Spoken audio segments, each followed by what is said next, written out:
Welcome to Two Balls and a Mic. We are back on our interview game, and we have another special guest, legend here in San Diego. You know him, you love him, of everything San Diego Sockers. If you were growing up on Channel 4 Padres back in the day, you know this name. Please, let's welcome El Señor, the voice of a lot of 109 in the San Diego Loyal Supporter section. Hello, Mr. Craig Elsten. How are you? Tony, Chiva, I'm better now that I'm here, boys. Better now that I'm here. I've had a long day, but I've been thinking about this all the way.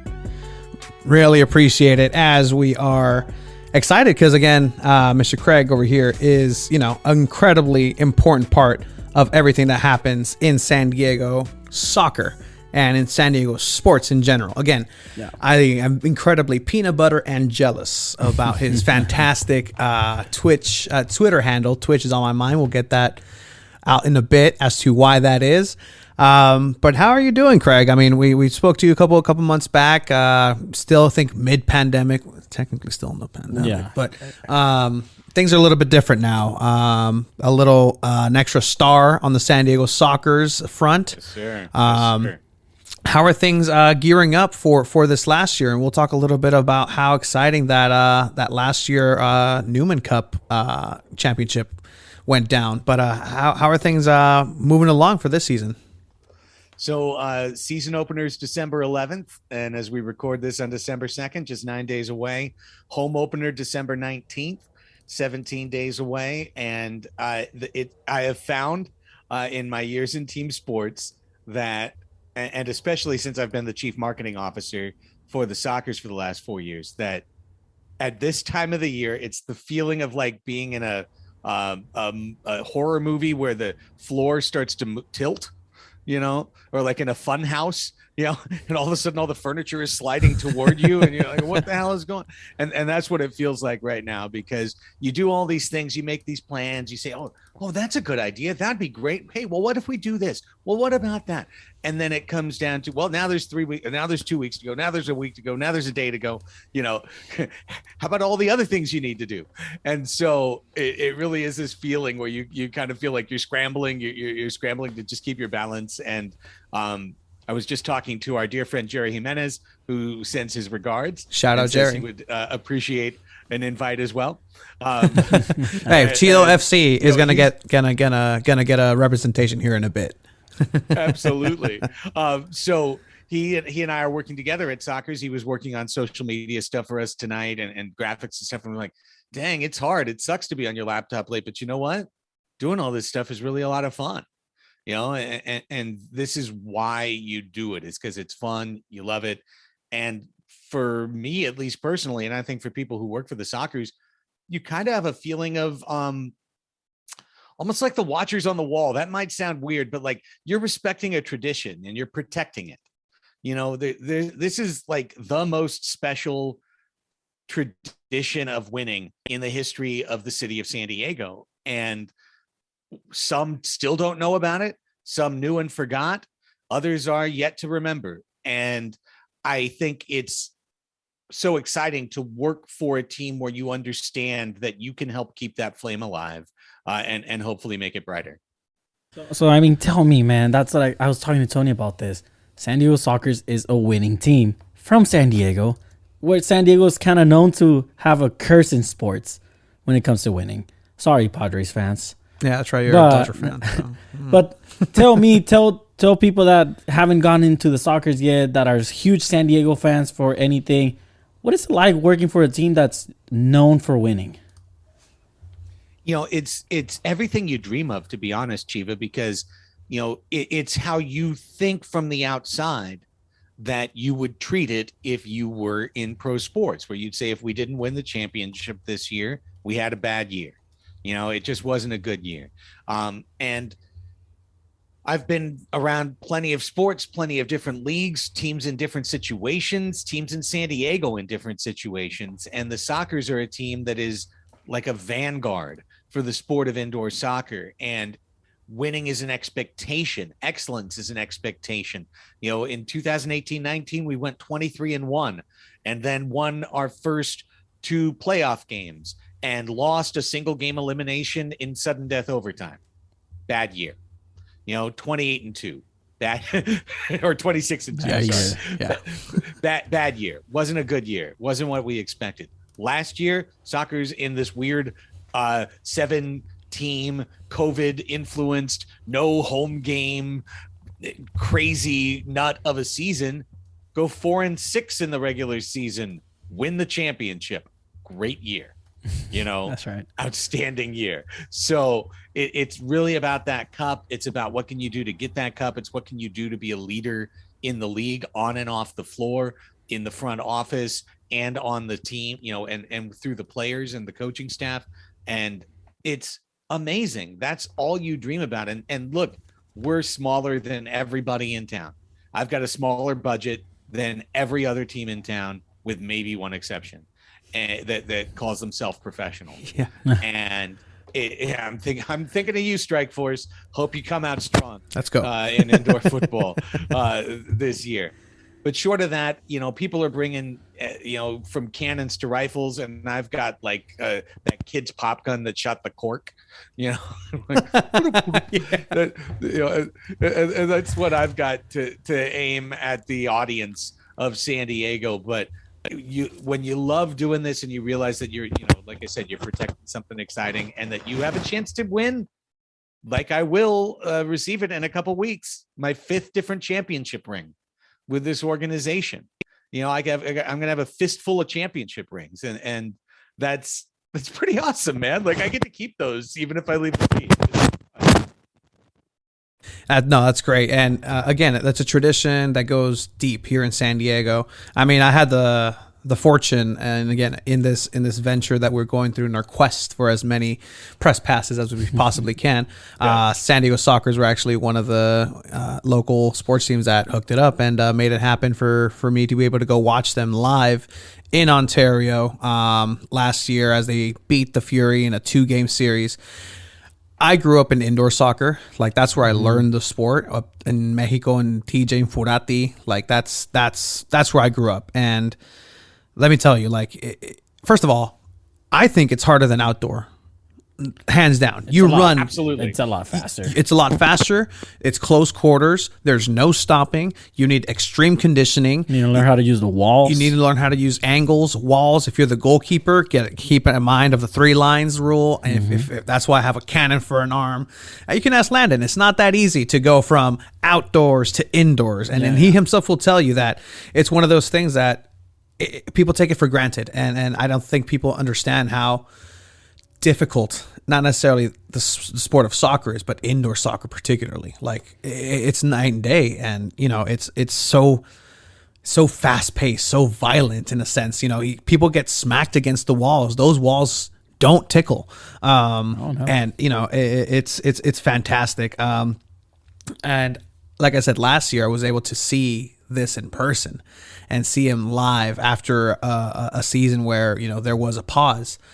And there's no question that the athletes are just top notch. Their play, their intelligence, their abilities are fantastic. You can find real professionals there. How many people from San Diego? Because I know you guys had open tryouts and stuff. Unfortunately, I was training for something else. January 9th. We'll talk about it maybe later if we're allowed, Craig. We can talk about that. Okay, perfect. But is there a lot of San Diego newcomers? How do that? Obviously you have MASL legends and veterans coming in even this year and people staying. But with those open tryouts, do you get a lot of people coming in from San Diego that actually make the squad? Well, I'm really glad you asked about this, because it's part of the expansion of the sport as well. And something that we're really excited to be reintroducing this year. So MASL has a goal of being self-perpetuating and of having not only players, but also cities, teams, franchises work their way up through a pyramid. There is a level below MASL. MASL is the top level of indoor soccer in North America. Above of Liga Mexicana Fútbol Rápido, above anything you'll find anywhere else. Mm-hmm. And it draws players from all around the world. M2 is the level below that, which is more of that amateur to semi-pro opportunity. And as we promoted that, through the fall, we always put in that hashtag path to pro, because you can go to an open tryout. You're not going to make the Soccers. I mean, the Soccers are just too high level of an organization for you to be able to make it on an open tryout, unless, Still wonder. Yeah. Pele walks in the tryout, in which case he makes the tree, or Wolverine or something, in which case we'll probably sign him, and say clause in most of the time. Okay. But when you try out, you have a chance to be on now SD Soccers 2, which is a team in M2, and M2 is competing around the league. And I know for a fact that at some point someone on M2 is going to have an opportunity to play for the big club. When an injury occurs, inevitably, when something happens and somebody, the number of people who can't draw in becomes 2 or 3 or 4, someone's going to get that call up. And we already have a great example on our team. Well, I'll spill a little tea because he hasn't been announced quite yet. Oh boy. But Juan Manuel Rojo is a Tijuanense, because remember, guys, we don't just get San Diegans. Yeah, absolutely. That come. We get a lot of Tijuanense. We get a lot of kids who will cross the border and who play for people like Rene Ortiz or Alex Monar, who are down there, at tournaments south of the border, scouting, trying to find maybe the young type of talent that might be interested in coming out and running. And when you play for SD Soccers 2, you're going to have a chance to play on the same field as the Soccers and to play in that competitive environment, to be coached by a great coach like Rene Ortiz. Juan Manuel Rojo and his brother Ismael both came through Soccers 2. The last time we had it, we were unable to do it in 2019-20. In 2018-19, they won a perfect 12-0. They won that league's championship. Juan Manuel came up the next year to play for us. And then we lent him to Turlock, one of the other clubs in the league 2 years ago. He got a chance to play full time there, really developed. Now he's going to have a chance to come back here to San Diego and be a big part of what's going on. And that started at SD Soccers 2, which started with an open tryout, which started with a chance for somebody to come out and make an impact, make an impression. And the Rojo brothers did. I mean, his brother, Big Rojo, is a kid that if we could ever get his visa cleared, I think would be one of the best players in the league. And we'd love to have him, and we will if we, visa willing. But that, it's ironic because I'll just tell you, some spots in the league, when they were advertising open tryouts, that was actually used by a lawyer in a visa situation or a judge against the league. Oh, wow. Like you guys say you're professional, top notch. You submit all these things legally, but here is evidence of a team saying open tryout, anybody come out and make the team, and so that's why if you look at ours, it says combine. Yes. Yes. Soccers 2, you can't make the Soccers from an open tryout, but you can get on the path. And if you're on the taxi squad, hey, that's a pathway to maybe even being a regular player, and maybe even being a regular player in a different market. In indoor soccer. That's what we're really trying to build, a pyramid where players are overflowing and even start changing sides. That's when it really gets exciting. And I think that's amazing. You see that in sports in general. Like the NBA has the G League, right? And players play there, and then sometimes they get a chance to go up to the teams. Like a name pops to mind, Caruso for the Lakers. Yes. Yes. He went up, and now he has a really good contract for Chicago. So it doesn't happen as often, but when it happens, it's special. And it just means so much, and you hype it up. And I hopefully that happens for the Soccers, where they find a star within this second team. And I'm excited for that. Yeah. And by the way, as we talk about it, December 19th will also be the Soccers 2 season opener. They will play 6 games at home. Those games will be, I believe, 12:30 when we have a 5:00 kickoff. So you can get a ticket for, I think, $10 to come in and watch Soccers 2 and support that club and make a day of it and watch the junior varsity and the varsity, so to speak. and or maybe watch Soccer's 2, come as a supporter for Soccer's 1. There's all sorts of options that you can have to have a lot of fun. So hopefully some people take advantage of that and cheer on the boys. And this is just another example of, what's happening here specifically in San Diego, where I feel like there's been a reawakening, a renaissance, or maybe it's the first time, but soccer has been, reignited in people's hearts and minds with a lot of things that are going on around the city. But can you speak to those people directly? Because, if you're a soccer fan or involved with soccer in San Diego, you've been knowing about the Soccers, and sometimes there is a little bit of a hesitation. But I think now, with so much soccer coming out of quality, it's important to see that the San Diego Soccers are that, that lighthouse. It's always been there. And that's kind of what is the guiding light of an entire league.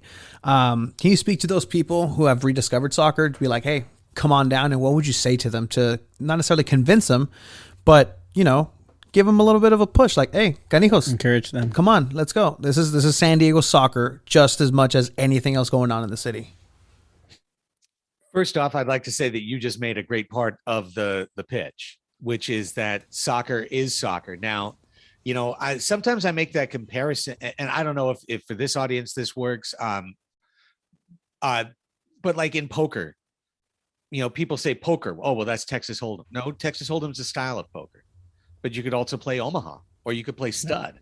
Mm-hmm. And those are completely different looking games, but it's still poker, and it's the same, but it's different. And that's exciting. And mastering something different can be incredibly exciting and challenging and fun. If you're just an outdoor fan, sometimes you might walk in and just be, hang on, what? But it's like going from rock to bebop jazz. It's like, you're changing the rhythm. Yeah. There's stops and starts. It's staccato. It's not long notes. It's short and it's fast and it's rapid. And sometimes it's clangy. There's cymbals involved because the ball's going off the wall and it's going off the glass. So it's a different sound. It's a different style. And I got to tell you, I get worked up when we talk about this stuff, Tony and Chiva, because this has been like one of my animating passions for years, is to try and stitch this tapestry back together. Because I want to tell you, I came completely from the outside of both. Yeah. I grew up in my lifetime, a kid growing up in Long Beach, supporting LA teams in football and basketball and hockey, and we didn't have any soccer teams when I was growing up in the 1980s, that were sporting. Then I moved to San Diego in 1990, and it's the Padres and it's the Chargers, and hockey. We had the Gulls, down here for a while, but, soccer was kind of way out in the periphery. And so when I came in as an outsider to both sports. I learned both sports. And so I don't think really I inherited kind of, I hope this isn't wrong to say it, tell me if I'm wrong, but kind of like the snobbery of, I root for the Premier League. And if it's anything below that, it's crap. And, what you're doing, it's not real soccer because that guy didn't, suit up for Burnsley or whatever, and like, I just don't look at it that way. I don't have the same look at it. I think what is exciting, what's a good sport? Indoor soccer is an amazing sport. Yes. Oh, yeah. And by the way, it's an incredibly TV friendly sport. So it's a great sport to watch. You can watch all our games for free on YouTube. If you want to dip your toe in, you can go see old classics, or you can see what's happening now. I'd say do both. Go watch a game from the 80s. Go watch a game from this year, because you're going to see the game is exciting. It's different. Once you get the rhythm, then all of a sudden you're like, holy cow, so many of these games are close, competitive, and my God, the skills. Yes. The moments, guys, the moments that we spend hours dreaming about in outdoor, that our forward's gonna mega fool, or he's gonna cut some guy and drop him to his knee and go left to right on him and chip the keeper, these things that you'll spend weeks, months. Oh, it couldn't happen, and then you cheer a whole game, and one time one guy makes a move like that, you're like, oh, we lost our minds. We went absolutely crazy. This is great. It happens 15 times a game. in indoor soccer. These great, they'll mega fool. They'll cut a guy. They'll drop a dude to his knees. That dude might chop him. It's good. I mean, the action is insane. The shots are great. The saves are absolutely incredible. And you see how the action progresses, and you start to understand it. There's a perfect example, Leonardo de Oliveira. Like, you know, a guy like Leo is a player that once you see him indoors, you want to keep seeing it. Oh Yeah. boy. You Even I wanna just see- reacted mean, like they that, would- like, whew. Yeah. you know, between the legs, through three guys, toe poke a dude. You know, like these types of things, they happen, and then they happen for the other team against you. Yeah. And you have to stay strong and resilient and hold with the group. It's just a completely different rhythm, and that's what makes it so fun. But if you're a San Diego supporter, if you love the loyal, or if you love 1904 FC, if you are somebody who is out there who considers themselves, or if you say, "Oh, blah, blah, blah, I only root for the top level," MASL is the top level. Yeah. Yeah. You know, this is the top level of indoor soccer in the world. And if you come out to see it, you're going to see exciting players. And I'm telling you, you guys said it kind of at the beginning. Landon Donovan played for our team. Yeah. All right. He's indisputably the greatest player in U.S. soccer history. Unfortunately, And- yes. For you Mexicanos out there, Hugo Sanchez played for this team. Yeah.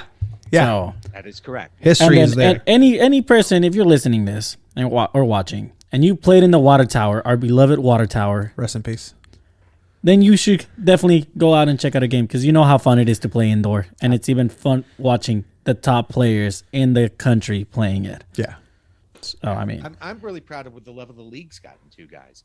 You know, the Major Arena Soccer League, resilient, able to play through a pandemic, didn't fold, didn't, you know, put up the lacrosse boys put up their sticks, you know, and indoor played on. And as such, I just feel like we're in a strong place. We're in a strong position. We've got strong leadership with our new commissioner, Keith Tozer, with the incredible JP Della Camera and Shep Messing, you know, working in the front office, and the work that they are putting in to take this league and go, okay, where's our level now? Let's get to here. Now let's go from here to here. We know where the top is. We know where it can be as a major sport in the U.S., or at least a major niche sport.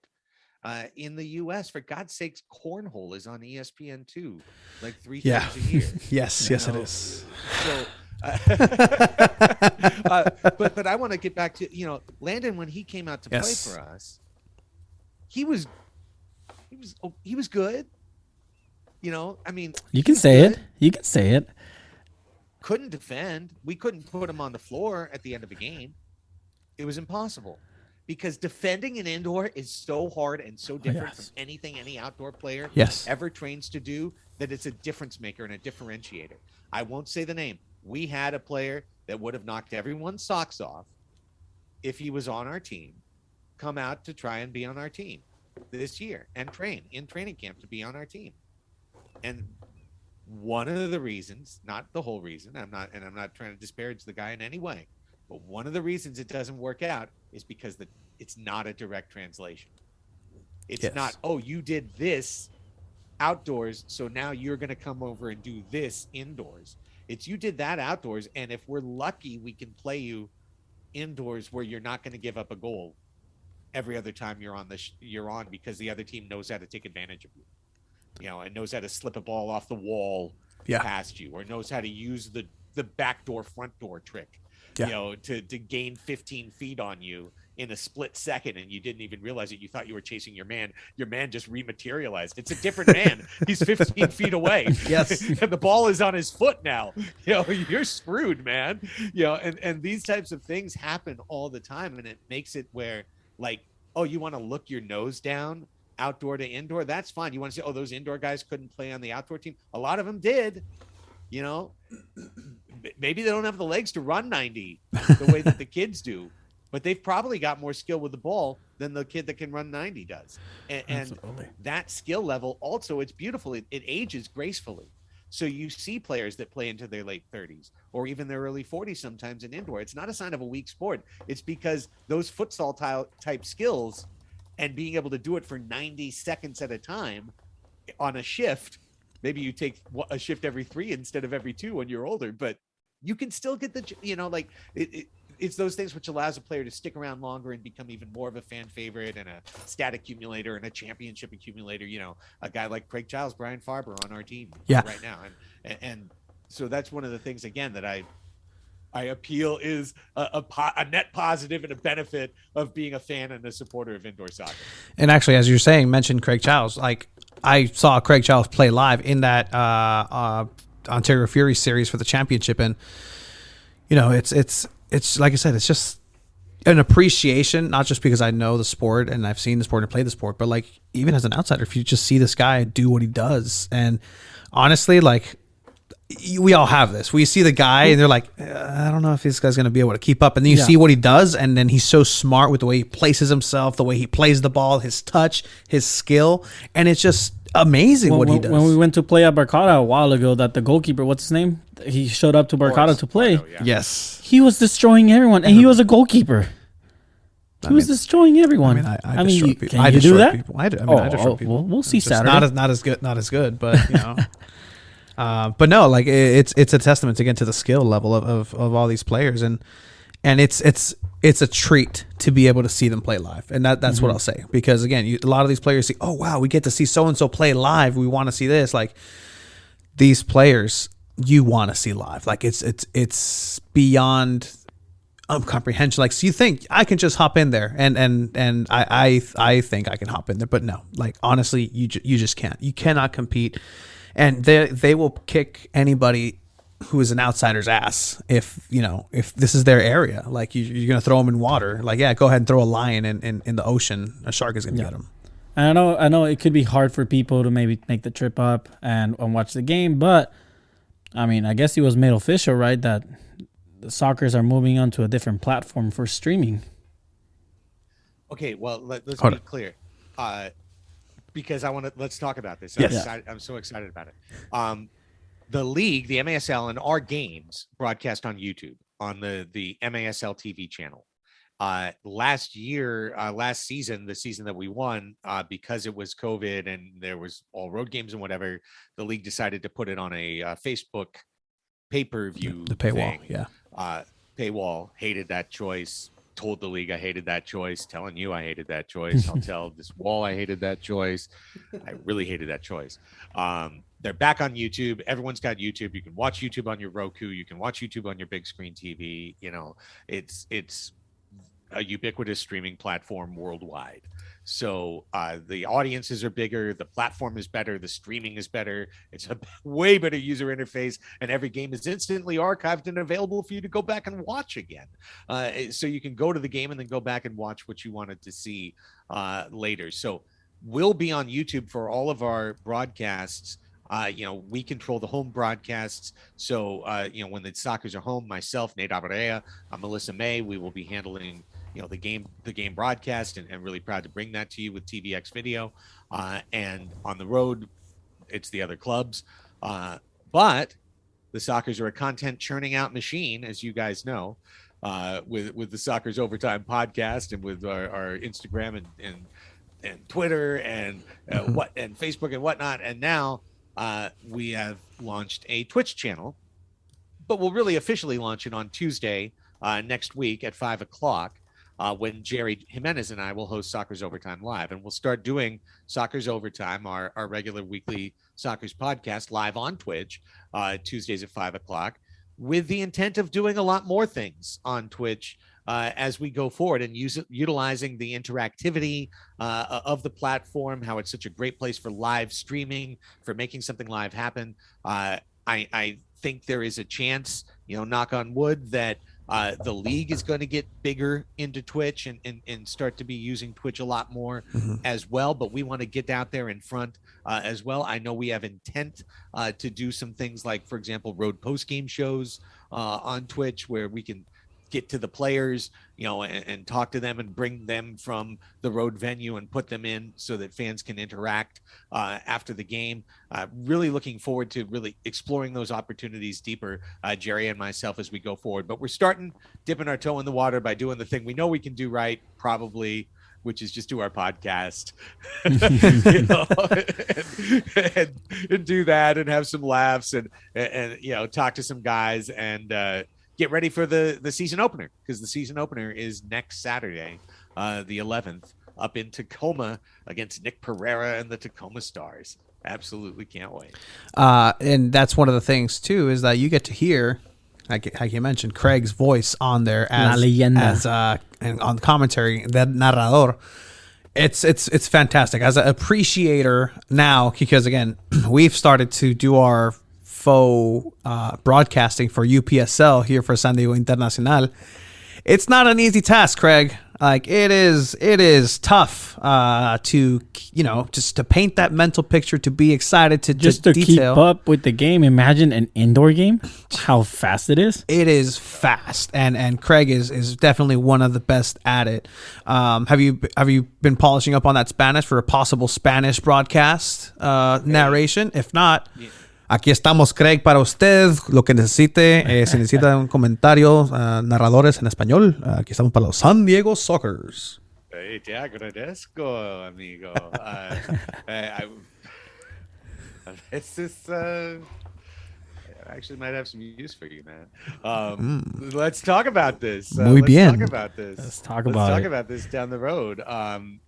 So I think I'm on day 975 on Duolingo.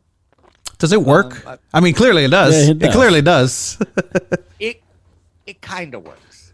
Here's how it works. I can read Spanish really well. Interesting. I can talk Spanish okay, especially to the app, which I'm very comfortable with. When I'm talking to an actual Spanish speaker, I'm always very nervous that I'm going to sound like a complete idiot, which I'm sure I do sometimes.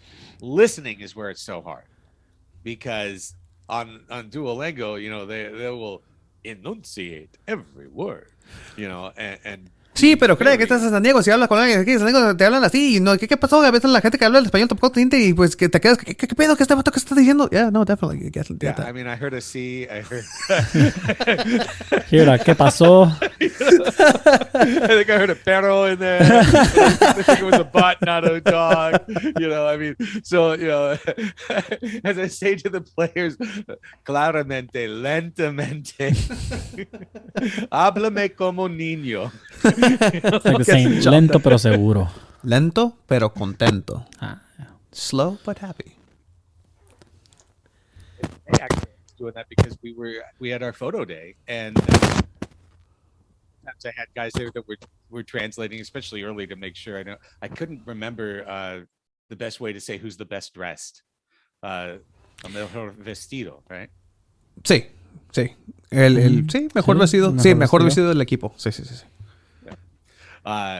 So, but then, you know, we've got like 15 guys who mostly speak Spanish. So it's best when I'm with the team. I love when I travel. I'm not getting to travel this year, but that's really when I started, was like, so when we travel to Mexico, travel to Chihuahua, travel to Monterrey, you know, that I'm not the gringo. It's like, oh, I'm afraid I'm going to get killed or something. Yeah, stupid, no. You know, like be just, you know, able to live with the people as the people live, you know, and I'm getting this close. I just really need to spend more time with the guys. They always help me when I get a chance to talk to them. No, and it's wonderful.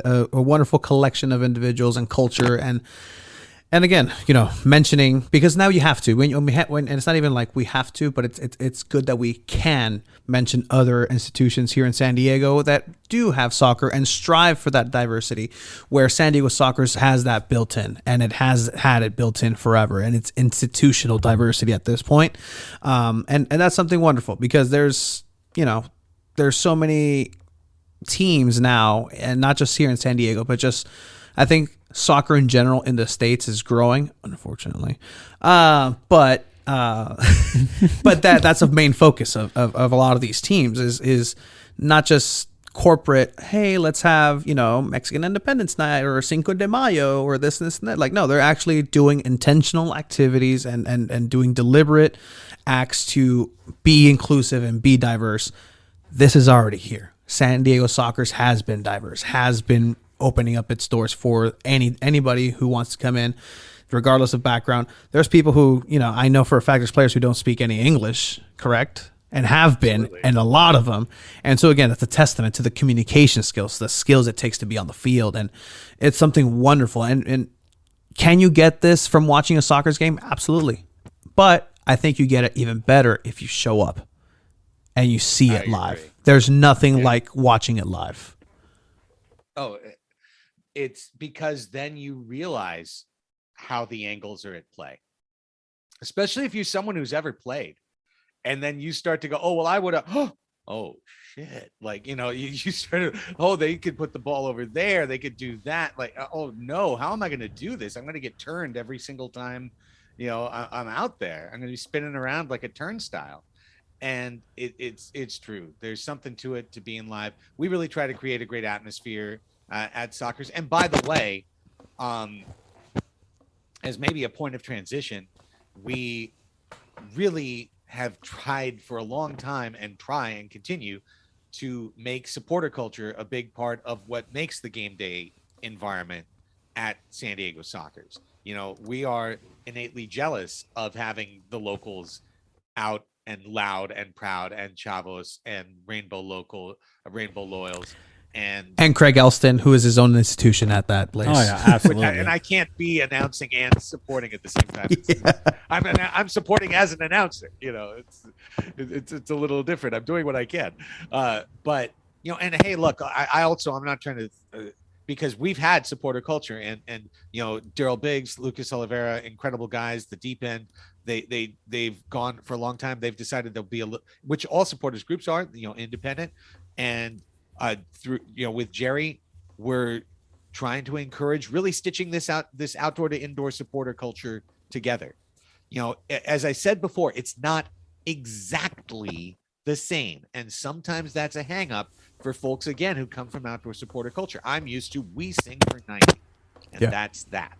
And as I've always said to the groups, I don't need 3252. Give me 325 of you, and I will like literally unplug the PA system, and be like, go ahead, we'll announce the goals and the fouls. Like, go ahead. But as soon as I get 325 guys and gals, we're down, but the nature of it is that our games do have timeouts. Soccer doesn't stop. Our game stops. There's a timeout. There's a chance for a commercial break on the game. Yeah. There's a chance to run, some of the fun video features that we just recorded today that fans are going to want to see. We do interactive things with kids in the stands, that you expect when you go to an arena and when you go inside an NBA or an NHL facility. You expect to see these fun customer touch points, along the way. And of course, if 325 were just chanting all the way through that, it's, where are we? Right? We're kind of fighting with each other. So it's a different thing. There's a little give and go. You know what I'm saying? Like there's a little like, hey, the game's on, you're on. The game's off. Let's chill for a second. We never stop. No, we'll stop for a second. But that's cool because that's how indoor works too, right? Yeah. Our best player is stopping half the time on the bench, waiting for the other guy to do his job. Yeah. So that's part of the rhythm of the sport is you're on and you're off. You go hard, fast, and then you stop for a second and catch your breath, and then you go hard and fast. So I think finding that slight language variance, it's kind of like Spanish to Portuguese, like you feel like you're speaking the same language, but you're talking past each other. And I think when you figure that out, then I think that supporter culture can transfer right over and be so fun and be a nice, refreshing winter thing for us folks who lose our voice at every match. At Loyal, like, you don't have to lose your voice. Like, you can do this in a way that's incredibly fun. That's going to completely control the atmosphere of this house. And the bigger it gets, the more we're going to let it happen. It's like, we want it to be a positive symbiotic relationship, and it starts with encouraging every local, every Chavo, every Rainbow Loyal. Section 19, just drop the O. You know? Yeah. Yeah. I mean, 19 is a good number here in San Diego. Good old Tony Gwynn's 19. That's absolutely. And let me tell you something. GA tickets are $12. If you're a season ticket holder, But if you are a supporter, call us and tell us you're a supporter. It's $12 for a single game ticket. Tell me how many other places can you go in and get a game for $12? That's going to be an incredible evening. Yeah, no, and absolutely. if you to extrapolate it, get a season ticket for $144. For $144, less than $150, to enjoy 4 months of action and be part of a supporter culture, be part of what's happening, have that camaraderie, that brotherhood, that sisterhood, that togetherness. I think it's the best value in San Diego sports. Our games are 2 hours and 10 minutes. It's like it's you're in, you're out. Even on a Sunday at 5, you're going to be home before 8. And so there's so many things to love about it. I feel like some people say, well, I need the winter to recharge. No, this is a chance to recharge. Exactly. It's like kind of keeping yourself fresh, Musician doesn't just stop playing for 4 months, You still go out and you have a couple club nights. And I think that's what this can be. But furthermore, once you get in, then you're like, holy crap, I'm supporting a championship organization. I'm supporting an organization where if they do lose 4 in a row, I am going to get mad and they are going to listen to me. Yeah. Because they're mad too. And they actually mean it. And it's completely different. Once you get in, you're like, oh my God, this is where I've always wanted to be as a San Diegan, supporting something that's going to support me back, not just in a great way like the Loyal do. And we hope and pray they'll win a championship soon and follow that part through. But winning a championship, San Diego rarely does that. And Sockers have done it 15 times, something that is an astronomical number. Ya ni las Chivas, güey. Yeah, not even Chivas, actually. Yeah, no, you're right. And they've been around for longer. And it's an institution to be proud of here in San Diego. I mean, if anything, I've heard people be like, man, they kind of hate on like an institution like the Yankees or something who always have such a history of winning. Sockers are, this feels weird saying it. Sockers are very successful and the most successful. I don't want to say they're the Yankees because I can't stand the Yankees. 98. Not only that, the team does a lot of community work in San Diego. I mean, just recently we went to Sweetwater High School they had a foot tennis Thanksgiving tournament, and San Diego Sockers was there representing, and they had club legends showing up. Yeah, Julie V. It was actually I had actually met Julie V. back in 2012 because the coach for Sweetwater High School, Diego Espinosa, actually I work with him coaching kids right next door, actually here to my house, in a apartment complex for low income families, and there's a bunch of kids who typically end up in bad situations, and we took them and put them in a soccer team. Julie V was very kind and gracious with his time and also came in and supported. But I mean, it's those things that, again, it's already built in there. They don't have to work so hard to get the community like, hey, they're already here, and it's the off season. How many people get to realize that, oh, they're having events, they're out here in the community, whereas other institutions are just going to do that for the sake of saying, hey, look, we're doing it, for the PR of it. And it seems a little more genuine, where you just do it for the sake of doing it, and it comes from the heart.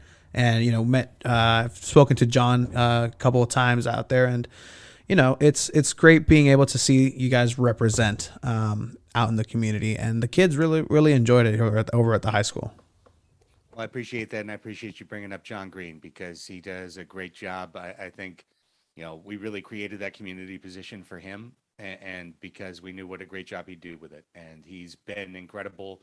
We're out there, whether it's his school appearance, whether it's being at charity golf tournaments, and helping our community, whether it's, working to distribute produce at times, which I know we've done. And we'll have I believe it's a toy drive for our home opener, and a sock toss is our March 31st game, where we're going to invite everyone to bring new socks and underwear, and then when we score our first goal, you throw them all on the field, and it'll be donated to homeless shelters here locally, to help with one of the things that is always overlooked when it comes to really life prevention, even is undergarments for people freezing in the cold out there that are homeless. So we're really proud of, we're a small, I said it again, I'll say it again. We're a small organization. Every one of these teams that we're competing with for bandwidth in San Diego have somewhere between triple and 15x our staff. And with that, I feel like we defend a proud tradition and try to do what we can in our little spot to make it as shiny as possible. And then with the opportunity for it to become a much shinier spot with everybody there. Over 8,500 people came to see Landon's first game, and they came to see a great indoor soccer game that night that Landon had very little impact on. He had an assist and otherwise not too much. And I still see those old soccer playoff games with 12,000, 14,000 at this sports arena, this same arena, where the same cheers can echo in the same concrete. It's kind of incredible and mystical when you think about it. Then when you're in there, we always call it the Grand Ole Arena, as Nate Abaurrea always says on our broadcasts. And like it's almost eerie and special. The opportunity that we have here in San Diego to support this club and to be part of it. December 19th is our home opener. January 2nd, January 9th, sdsoccers.com. Find out everything. Again, tickets start at season tickets at $12, and it's a hoot, man. If you're a soccer fan, I think it's a place that you'll enjoy being. I don't think you'll be upset that you went. No, and we're definitely gonna make it out there, and I want to share real quick the timeline, because on the website you can see as we're gonna put it on here. The countdown is 16 days till kickoff here for the home opener against Chihuahua, as you're saying, December 19th. And it's a pretty hefty schedule here at home. You got start with a couple games at home, with 3 back with some pretty intense rivalries. One that really didn't like the San Diego Sockers won last year, I think, in Ontario. Just a little bit. Yeah, they're hell bent to beat us this year. Their hashtag is championship bound. And I was like, well, that basically means they're saying they're going to beat us, isn't it? And it's true. That's their mindset. I know they're going to come for us, just hellaciously. And I think it's going to be an incredibly fun and competitive season. The playoff format is going to send the division winner from the 3 divisions and the next 5 best records, and it's not a regional seeding anymore. So you could be playing East Coast teams, in the first round, but every round is a best of 3, with that third game, a mini game if possible. So it's a better playoff system than USL has, and way fairer. Yeah. And way better for each individual market, which gets to guaranteed host a playoff game, and not like, oh, hey, guess what? You get to pay your staff and pay your team all these weeks and never get any money because you'll never be at home. It's a terrible thing. And I think it's one of the reasons why the USL tournament fizzles in many ways. And it doesn't happen in indoor because you've got this opportunity now. They've really done well to I'll give the commissioner, again, a lot of credit. They've done well to make the small improvements this league's always had to make. And it's good to see the entire league growing, because, at the end of the day, it's still soccer, and it's still a sport that it's looked over in general. And I think that if what was he saying? Tides rise, the boats analogy. A rising tide lifts all boats. Thank you, Craig. Wow. I know how to do with boats and tides. I don't know why you're asking me that. I know. I barely speak English, bro. But I do want to say, and I think we alluded to this earlier in the interview. One of those days is one of those home games against the Fury. Interesting. Yes, sir. They might be recognized from the stands. Craig, do you know this? I broke a chair. Oh shit! When I sat in the front row up in Ontario, accidentally. Obviously, I didn't kick it or anything. Está gordito. The sides kind of, a little bit. It was kind of dry, so it's plastic. It was brittle. Hadn't been sat in a while. It was unused to the. Exactly. Well, there goes our chance of playing on January 9th. Well, speaking of January 9th. What are you talking about? You're both already on the team. Exactly. So What's happening on January 9th, Craig? I'll let the official voice of I've been of training Sound for this, Suckers. man. You actually I'm training. Me too, kind of. So one of our, as chief marketing officer, it's really exciting. My favorite thing is over the summer figuring out what's our promotional schedule going to be, and then like kind of throwing ideas on the wall, and then seeing what teams come in and where the games are, what dates are, piecing the whole map together. And we've got some things that are new, we've got some things that are exciting, and then we've got some things that every year people want to come see. And one of those things is the annual celebrity media game, our halftime game. We've done it. We've split it up before. We did it media and then celebrities. We've done it just one and just called it celebrities, but it's the celebrity media game. It's everybody together, and it'll be halftime of our game against Ontario on Sunday, January 9th. And we have proudly already extended and received gracious RSVPs from our Two Balls and a Mic co-hosts. I'm Tony. We are always looking for goalkeepers. Yes. In celebrity games, it's one of the hardest things. Because look, it's one thing to say like, oh, I'll be the keeper in outdoor, and you're like, yeah, they're gonna be all the way over there. Yeah. And anyways, it's outdoor. If everyone comes in on me and scores, no one's gonna get mad at the keeper. It's just like they get mad at the players. But in indoor, I mean, obviously it's tough, man. You can get hit, you can get pelted, you're gonna drop to the ground. Love it. It's gonna come off the wall and hit you in the head or hit you in the back. What exactly are we getting into here? That rug burn that just makes me feel alive. How long will this game be?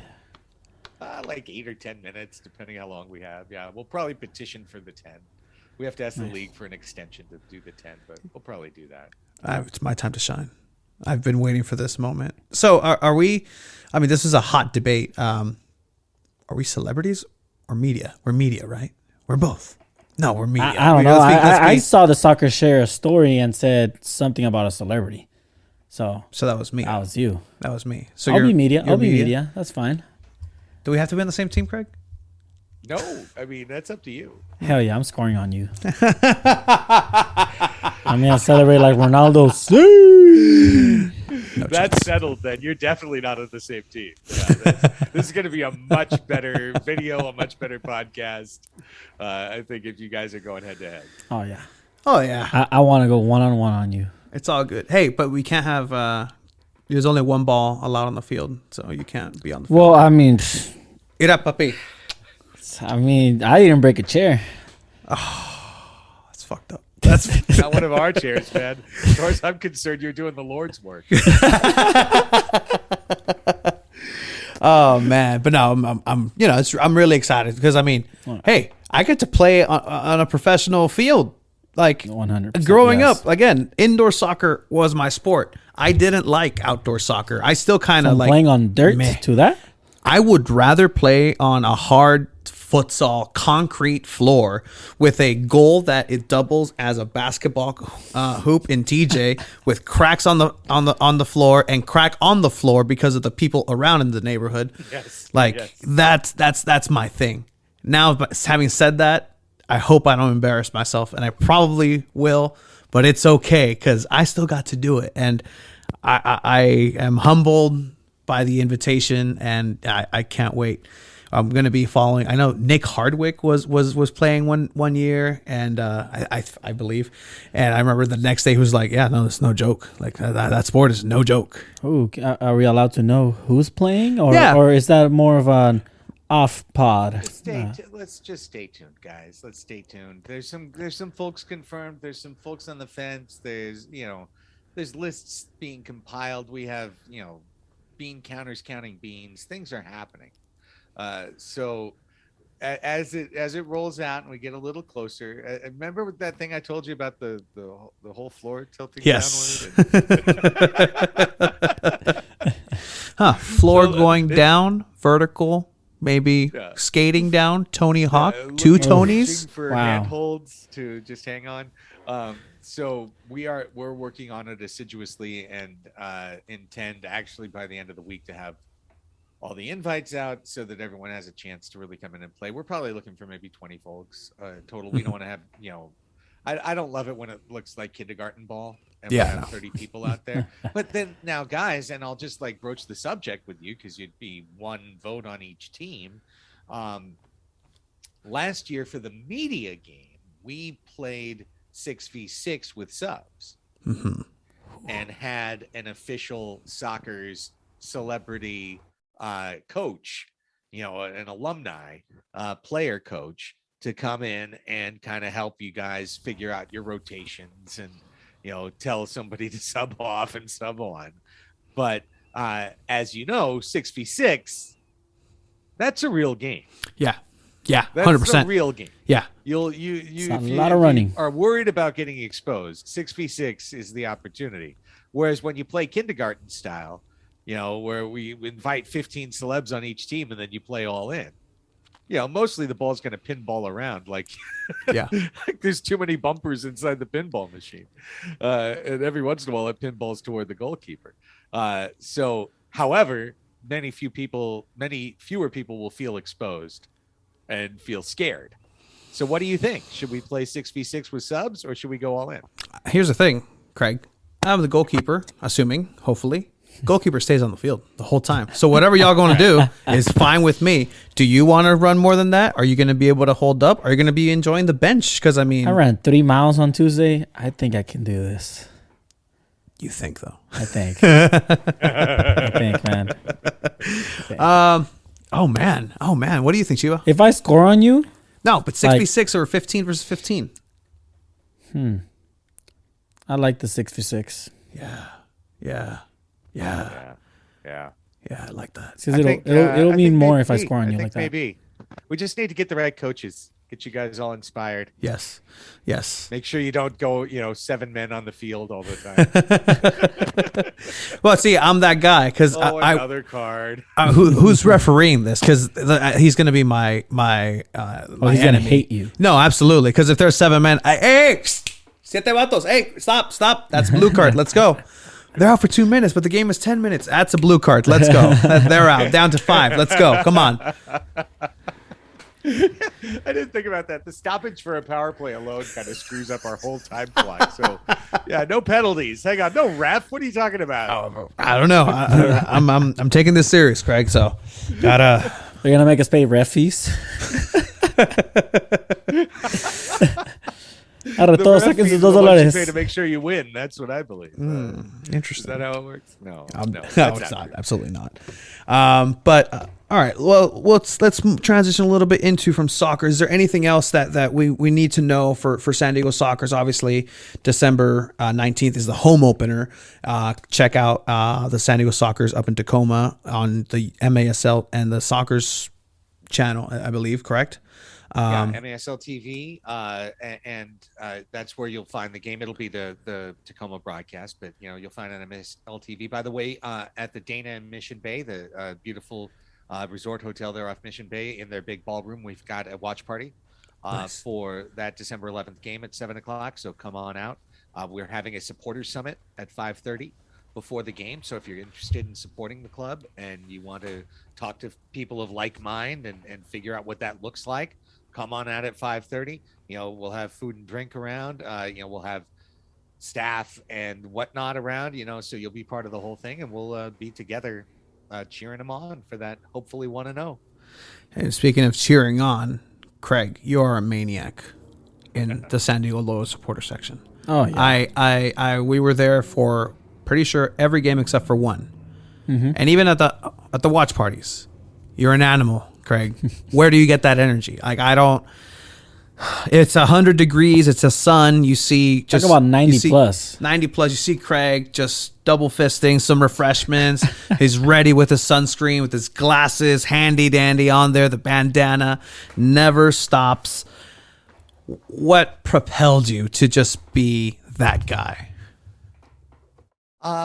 So I have actual answers to those questions. I mean, the first thing that did it was a guy named EJ Medellin, who invited me to a game in the 3252 and a chance to be in with the District 9 Ultras and to cheer. And we went up there with some other mates here in San Diego, a buddy named Cam, Cam Strook, who has been a soccer supporter as well, drove us up there, and I dove headfirst because in 2015 I was introduced to supporter culture more when we had indoor World Cup, and the American Outlaws came to cheer the U.S. team. And it was that day. Like, I literally went over there and I was like, listen, I will give you guys all free season tickets. Like, I need this. Like, I need this in our team, in our life. Like, we need this at our games. So that was when I first got intrigued, but diving into the 32-52, and then I went, I think 3-4 times. And that was also that magical year that Vela had MVP and that they won the Shield, and I was there the night they won the Shield. That taught me what it meant to be a supporter. 32-52, where the seats are literally strapped up. You stand on top of them. You don't sit in your seat. You stand on top of it, where if the earth quaked, you'd fall to your death probably. And you go, and if you stop to pause or look at your cell phone, someone's going to remind you, like, no, we're going now. Like, this isn't the time to take a picture. Like, let's go. So that started it.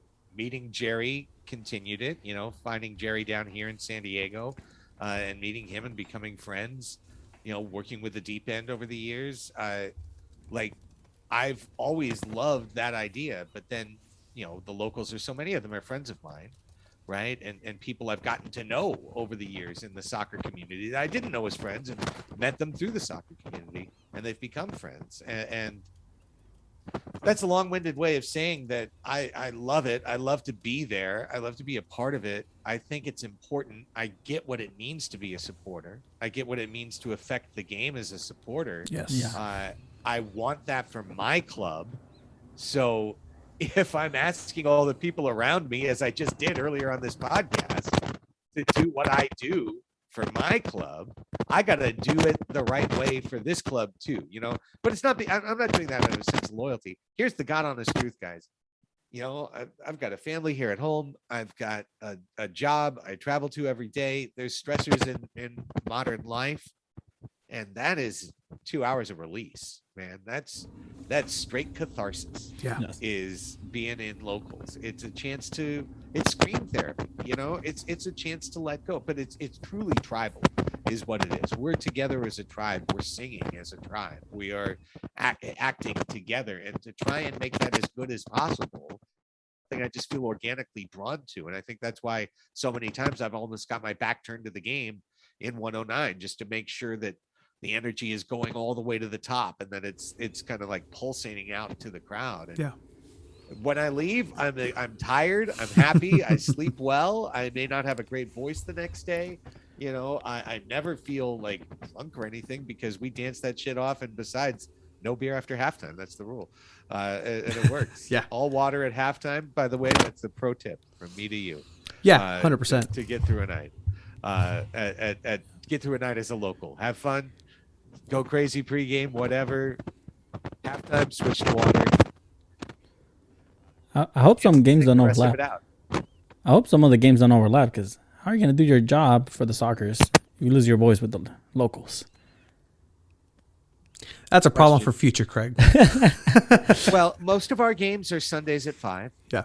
There we go. There's very few exceptions. So I believe, once again, I haven't seen the Loyal schedule, but I'm almost positive to say that unless they open on March 5th, watch, I just guaranteed they're Oh, Oh, man. at Jesus. home. God, why did I say it? I just set it into the world, and now it's going to happen. So other than that one, which is our one Saturday of the year, I suspect that most of the time you could go to a Loyal match on Saturday and come to the Sockers on Sunday evening in March. And Yeah. then our season goes to the playoffs, in the second week of April, and that's it. So there's very little crossover. Nice. So have you already seen some sort of cross-pollination happening with San Diego Loyal and the Sockers as far as the support, people coming in? Obviously there was a tent. John was one of the people at the tent with the San Diego Sockers at USD during Loyal games. Is there a perceived peaked interest from what you heard, just walking amongst the locals and the supporters group? Because again, I was kind of surprised at times that there was so many sellouts, so many people interested in soccer here in San Diego, and consistent. And it's like, where are all these people coming from? And, you know, it'd be so cool if, I don't know, soccer's had a Liverpool section too, right? Like, you know, something like that. See, again, it's making that connection. I used to have a full head of hair before I started thinking about these guys. It was I just feeling I just lost a little bit more. I thought about it again. It's going away. Like it is. It's sometimes I feel like it's baffling. Sometimes, but I understand that I come from a different position. Yeah. Because I didn't grow up steeped in the culture of an outdoor club in England or even Mexico. You know, never mind a younger person who could have done that with the Galaxy or Sounders or whatever. You know, so it's like, I don't know. Gosh, what about the winning team in town? Exactly. You know, like what about the team that if we're 500, we're like pissed off, you know, and you're like, oh, well, you guys are all right. You're 500. No, we're not happy. You know, we're 500. Like it's a different thing, and I feel like it's almost like it's so retro it can be hipster. You know, like to be a fan of the soccer. It's like, oh yeah, you think you're so cool. You root for Man City. I root for soccer. Thank you for not saying Man United. You're welcome. Thank you. Irrelevant team. That's an irrelevant team. Manchester United. But no, it's a good time to be a soccer fan, a fan of the soccer in San Diego. And I mean, incoming NWSL team where honestly, I don't know a lot about it.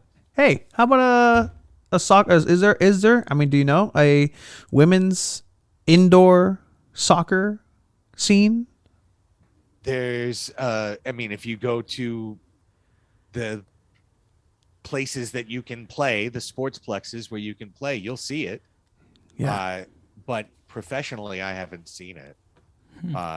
Would I like to see it? Sure. Hey, look, if I just manifested something bad for my club, let me manifest something good for my club. You know, like one of the best ideas we've had in the last few years that was a gigantic gamble that worked was to sign Landon Donovan. Yeah. Right. And people sometimes ask me, like, well, who do you want to sign next? You know, Megan Rapinoe. Wow. Like, you want to know who I'd want to sign? I don't want to sign Megan Rapinoe to come play pro indoor soccer and to come compete against the men. And like, go ahead and play head to head. And I think she could do it. You know, and it would take be the right way. It would take a mindset for everybody. Yeah. But why can't we break that down and do it with somebody who's dynamic and like right out at the top? Would she do it? Probably not. But hey, Megan, what do you think about breaking another barrier? Like being the first woman to play in a man's league and to make it no longer a man's league, make it just a league. Yeah. You know, make it a league. That would be great. And throw out all that other stuff and see if you can win another title, you know, and see how many goals you can score and see if you can turn some of those amazing skills into indoor skills. It'd be so great if she outshines Landon's performance here in the San Diego Soccers. Craig's Like trying to get United States soccer legends in the Soccers. I love it. Yeah, all bangers all the time. And my Kendall Roy at his 40th birthday party. All bangers all the time. Succession reference. If you don't watch the show, I apologize. Craig, I don't know how you have enough time to do everything that you do. The Crossing Streams podcast, literally a show that talks about other shows, which Craig watches in their entirety and just breaks it down, takes notes, I assume. Like, I don't know, man. Like, I take notes. Then you talk about it. Yeah. Take notes, yeah. You talk about it and go on with Ben and Woods and then, you know, just drop your knowledge there. And I mean, honestly, like, you're one of a kind, Craig. San Diego is lucky to have you here in San Diego, just doing everything that you do and all the contributions that you individually make. And, you know, you're a local legend, bro. Well, I appreciate that. My wife would like to have a word with you, but you know, but yes, I absolutely appreciate that. Those are very kind words, and I'm happy to be here. You know, I'm happy to be here. I'm 49. I don't think I'm gonna go. announce for the AHL team in Abbotsford. Like it's just not the direction I want to go. I've got a 10-year-old son on the other side of that door, and being part of him growing up is the most important thing to me, but being part of this city is fun. And I tell you what, just as a final aside to that, like, John Gennaro and I, we do the Padres Hot Tub podcast with our Patreon channel where Shout we do out. 3-4 podcasts a week.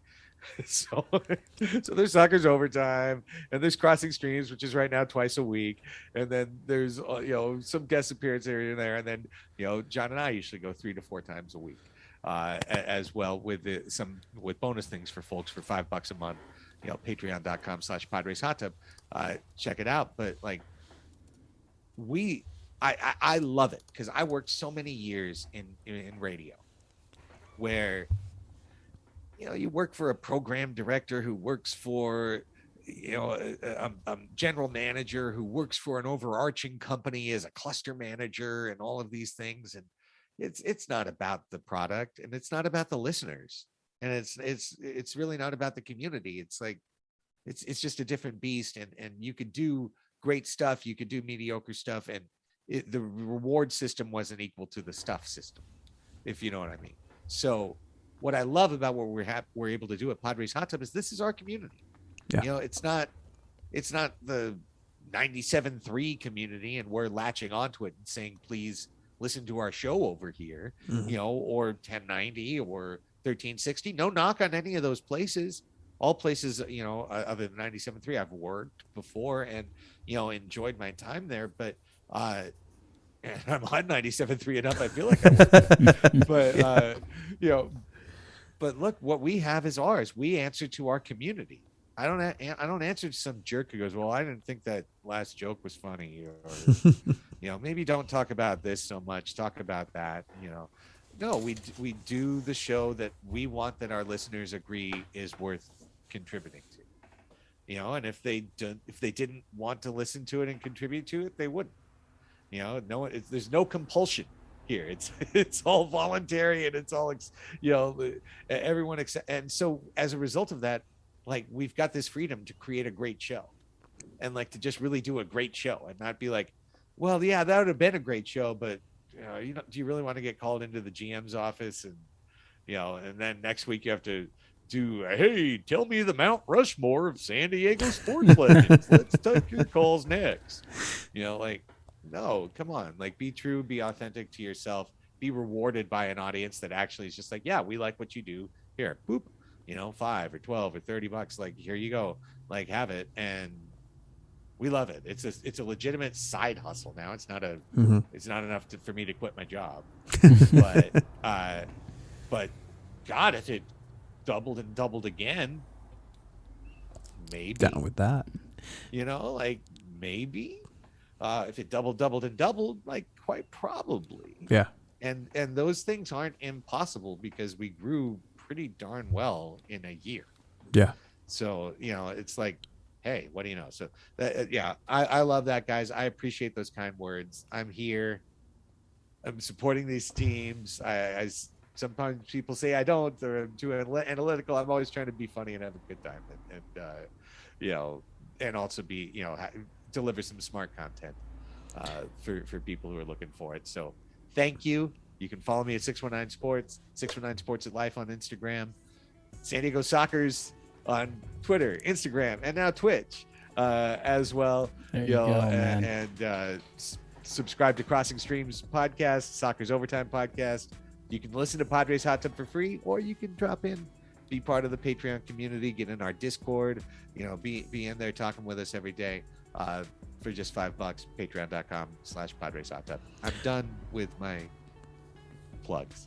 Love it, Craig. Honestly, we were going to go into some Padres, but you got the Padres Hot Tub for that with John Gennaro. Check them out. Absolutely fantastic content, Padres related. Are we winning the World Series? Let's just go with that. Yes or no? God, I have to go yes or no. No, but I mean, all right.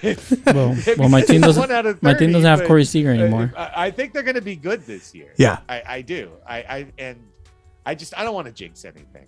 I don't want to jinx anything. Yeah, we already had March 5th already jinxed, so it's all good. We don't need to. See, I'm telling you. Yeah. Like, how much damage you want me to do? Perfect. Thank you, Craig, for your time. Go ahead and stick around. We'll do a little bit of a follow up to the interview, but for everybody else, we're going to go ahead and end it here.